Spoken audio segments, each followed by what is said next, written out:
நெல்லை அருகே கேரளாவில் இருந்து மருத்துவ கழிவுகளை கொட்டிய நபர்கள் மீது போலீசார் வழக்கு பதிவு செய்தனர். கேரள மாநிலத்தின் புற்றுநோய் மருத்துவமனையில் இருந்து மருத்துவ கழிவுகளை லாரிகளில் கொண்டு வந்து நெல்லை அருகே கொட்டப்படுவதாக புகார்கள் எழுந்துள்ளன.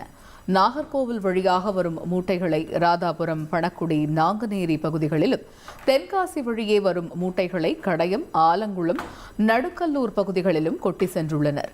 இது தொடர்பாக முதலமைச்சரின் சிறப்பு பிரிவு மற்றும் சுத்தமல்லி காவல்துறைக்கு அளிக்கப்பட்ட புகாரின் பேரில் போலீசார் வழக்கு பதிவு செய்துள்ளனர்.